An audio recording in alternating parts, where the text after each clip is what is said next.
गुजारिश है आपसे, हर एक बहाना छोड़ दें, आइए हमारे साथ और अपना मुस्कुराना जोड़ दें। जोड़ना ये है क्योंकि ऐसे लम्हों के साथ जोड़ूंगा।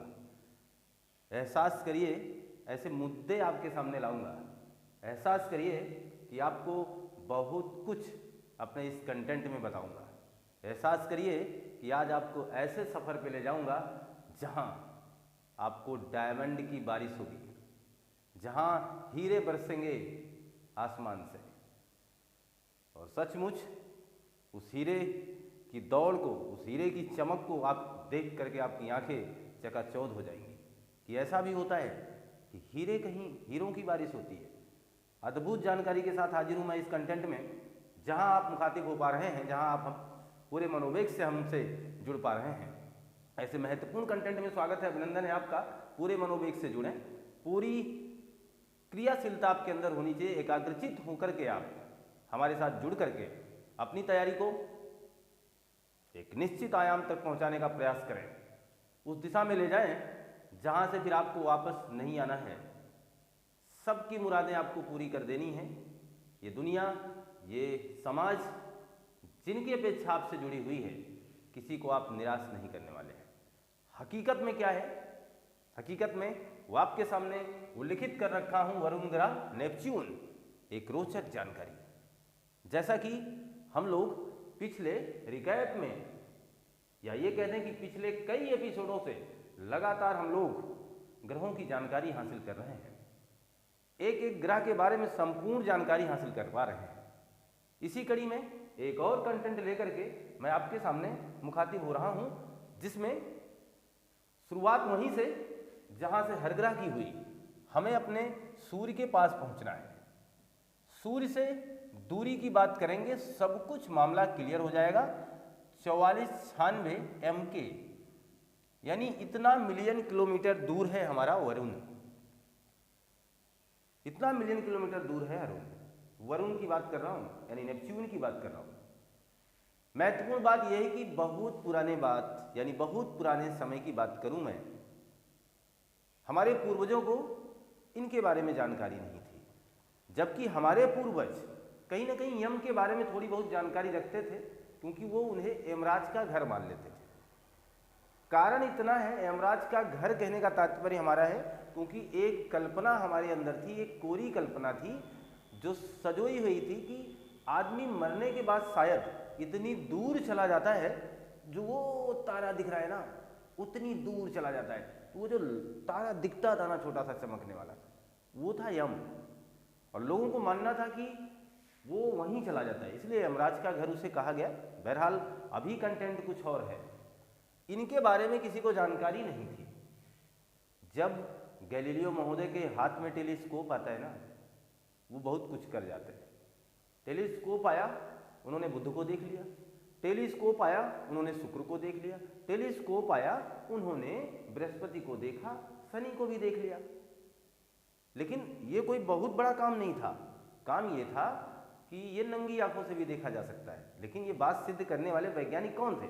गैलीलियो जी थे। उन्होंने सिद्ध किया कि इतने जो ग्रह आप देख पा रहे हैं, ये सब नंगी आंखों से आप देख सकते हैं। गैलीलियो महोदय अपने टेलीस्कोप से इनको भी देख लिए थे। लेकिन हुआ क्या, इनके साथ समस्या क्या होगी? क्योंकि जब इन्होंने वरुण को देखा ना, तो ये ग्रह ग्रह ग्रह ग्रह बताते चले गए, लेकिन इस वरुण को ये तारा कह गए। यानी गैलीलियो जी ने वरुण को क्या कहा था? ये प्रश्न हमारा आपसे और आपके सामने उत्तर आपके स्क्रीन पर आ चुका है। गैलीलियो महोदय ने इसे तारा कहा था।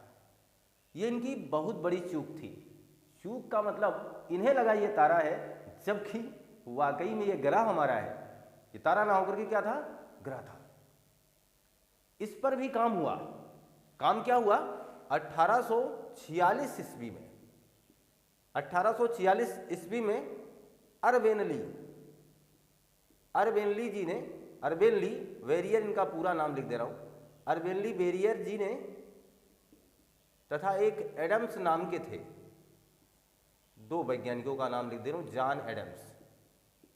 अरबेनली वेरियर और जॉन एडम्स, ये होड़ सी मसी थी ना कि कौन अब इसकी जानकारी हासिल करेगा, कौन बताएगा कि सचमुच कोई और ग्रह है। ये दोनों लोग साथ ही साथ नतीजे पर पहुंच गए और दोनों लोगों ने अपनी अपनी पुष्टि कर दी। ये पुष्टि जब समाज के सामने आता है, खगोलविदों के सामने आता है, अब उनके बीच में ये समस्या बन जाती है कि किसे माना जाए कि किसने खोजा है इसे। अर्बेलिनी जी ने खोजा है कि जॉन एडम्स जी ने खोजा है। आंकड़ा क्या था देखना जरा। अर्बेलिनी बेरियर जी ने जो बताया था, जब सचमुच उसे देखा गया तो पता चला कि वह 1 डिग्री क्षेत्रफल मान के चले, 1 डिग्री मैंने लिख दिया है, मतलब 1 सेंटीमीटर, या ये मान के चले आप उस तरीके से समझ लें कि बहुत ज़्यादा दूरी नहीं थी। 1 डिग्री क्षेत्रफल के एरिया में ये क्या था, नेपच्यून, यानी बहुत ज़्यादा दूरी नहीं थी, 1 डिग्री एरिया में था। लेकिन जॉन एडम्स ने जहां बताया था वहां का एरिया लगभग 12 डिग्री दूर था। ये 1 डिग्री दूर था, यानी 1 अंश कह लूँ, ये सेल्सियस हटा दो आप खुद समझ जाओगे। 1 अंश और ये 12 अंश, यानी इतना कोण की दूरी पर थे। तो आप जरा बताना किसे महत्व दोगे आप तो यही कहोगे ना ये ज़्यादा करीब है, लेकिन सचमुच ये अभी बहुत ज़्यादा दूरी पर नहीं थे। इसलिए लास्ट में ये निष्कर्ष निकाला गया कि दोनों लोगों को सामूहिक रूप से ये कह दिया जाए कि वरुण ग्रह की खोज की है। तो सामूहिक रूप से माना जाता है दोनों लोगों को कि वरुण ग्रह की खोज करने वाले कौन हैं। और अंत में जहान गाले साहब ने इसकी पुष्टि की थी। तो आपके लूसेंट में आप देखेंगे तो जहान गाले ही लिखा होगा। जहान गाले साहब ने 1846 ईस्वी में नेपच्यून ग्रह की खोज की। सचमुच उन्होंने क्या की थी, पुष्टि की थी। तो आप वैकल्पिक व्यवस्था आपके सामने आएगी, आप अपनी वैकल्पिक व्यवस्था का एक सही चुनाव कर सकते हैं, एक सही आंकड़ा अपनी मन मस्तिष्क में सजा सकते हैं। तो जाहिर है हम लोग ये जान पाए हैं कि वरुण ग्रह का खोज कब हुआ और कैसे हुआ। एक रोचक कहानी थी, क्योंकि पहले किसी को पता नहीं था। गैलीलियो जी ने इसे तारा कह दिया, बाद में ये लोग बड़ी मशक्कत के बाद समाज के सामने पेश कर पाते हैं और जिसकी पुष्टि जहान गाले जी कर देते हैं। यहाँ तक की बातें क्लियर हैं। आगे समझिएगा, 4496 MK तो है ये दूर, साथ ही साथ यह भी जान लें कि 164 वर्षों में परिक्रमा करेगा तथा 16 घंटा 7 मिनट में अपने अक्ष पर घूम जाएगा। यानी अगर आप वरुण ग्रह पर अपना जीवन बिताना चाहते हैं तो आप वहाँ संभवतः एक भी जन्मदिन ही ना मना पाए अपना, क्योंकि आपका एक बर्थडे ही आने में 164 साल लग जाएंगे और तब तक आप पलायन कर चुके होंगे। यहाँ का 164 साल है, सोचो जरा, 164 वर्षों में ये सूर्य की परिक्रमा करता है। इसका मतलब यहाँ का एक वर्ष 164 वर्षों के बराबर है और हम तो 365 दिन में ही घूम जाते हैं। एक नया ऋतु लेकर के पुनः चले आते हैं। आने वाला नया साल बहुत ही करीब है आपके, ये मान के चल रहे हैं। यहाँ देखिएगा 16 घंटा 7 मिनट में अपने अक्ष पर घूम जाने का तात्पर्य है कि 8 घंटे की रातें और 8 घंटे का दिन। ये तो मज़ेदार है, यहाँ ये तो दिलचस्प है। लेकिन फिर ये वर्ष बड़े ही खतरनाक, बहुत ही लंबे हैं। इस अंतराल के माध्यम से, इस आंकड़े के माध्यम से हम बहुत कुछ इस ग्रह से परिचित हो पा रहे हैं, ये मेरा मानना है। हम लोग जहाँ अपनी तैयारी को बेहतर करने के लिए पूरे जद्दोजहद कर रहे हैं, जहाँ हम पूरे प्रयासरत हैं कि हमें आगामी एग्जाम में क्या करना है, उसी कड़ी में मैं आपके सामने ऐसे महत्वपूर्ण रोचक जानकारियों को लेकर के हाजिर रहता हूँ।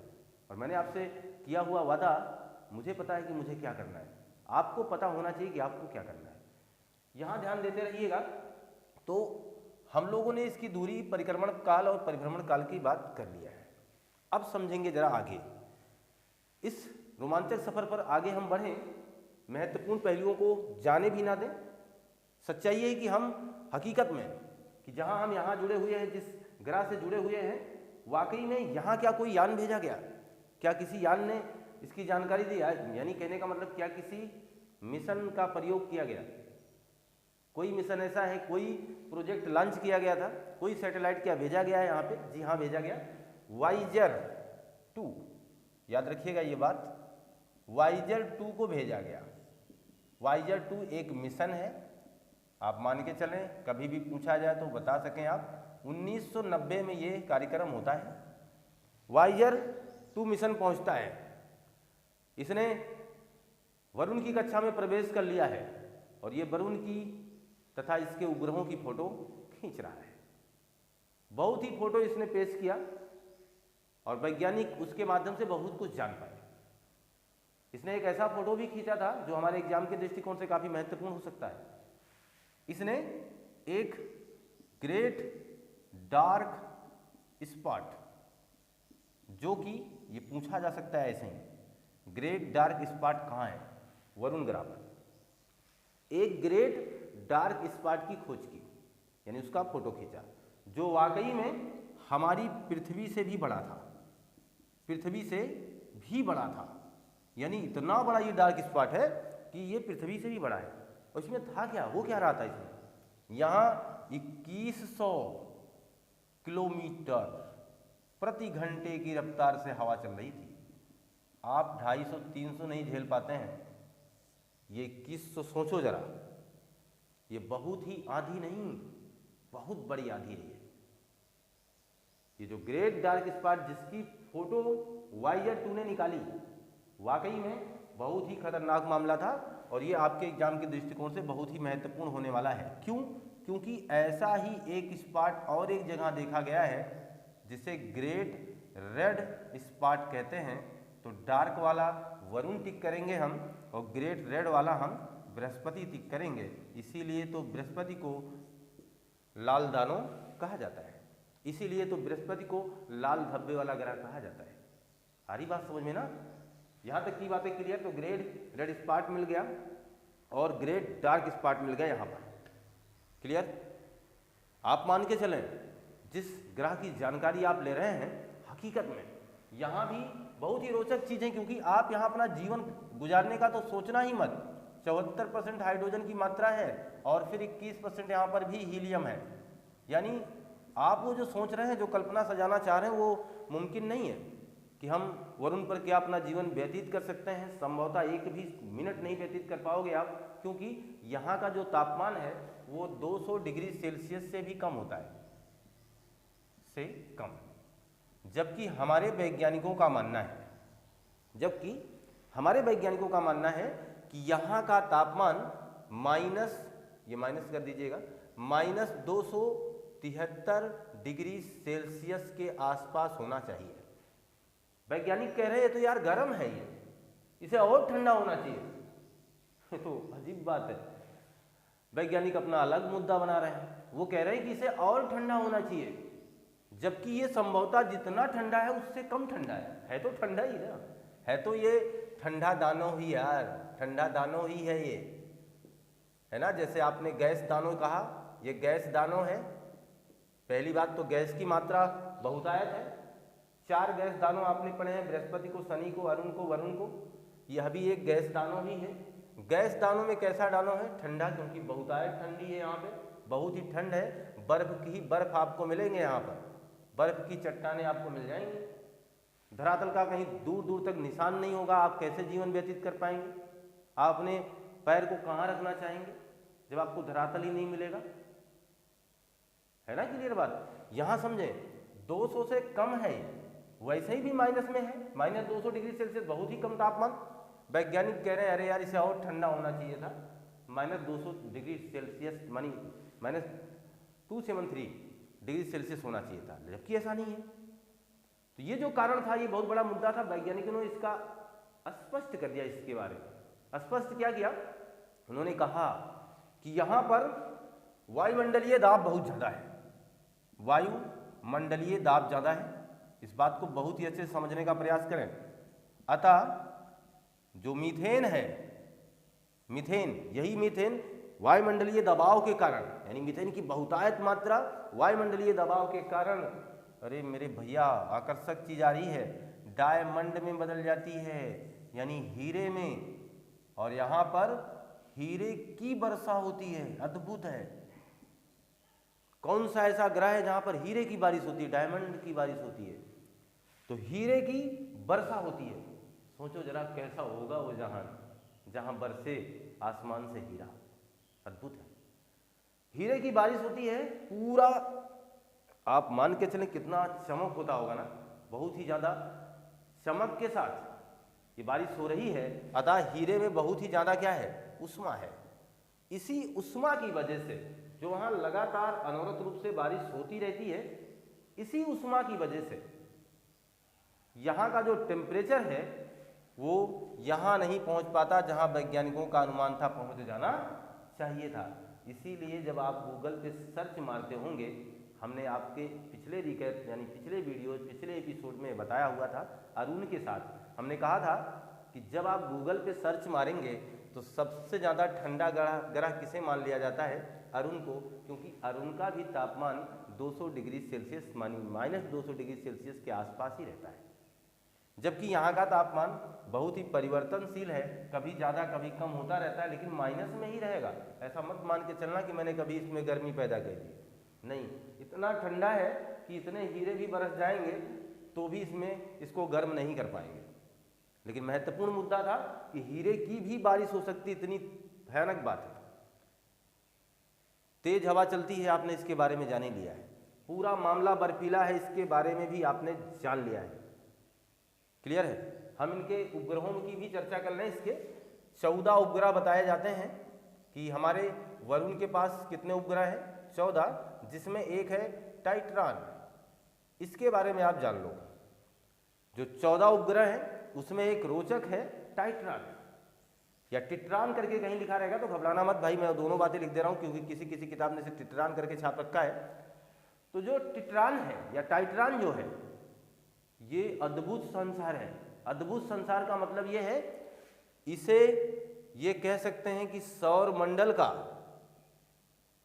सबसे ठंडा शहर या सबसे ठंडी दुनिया, सौर मंडल की सबसे ठंडी दुनिया यही है।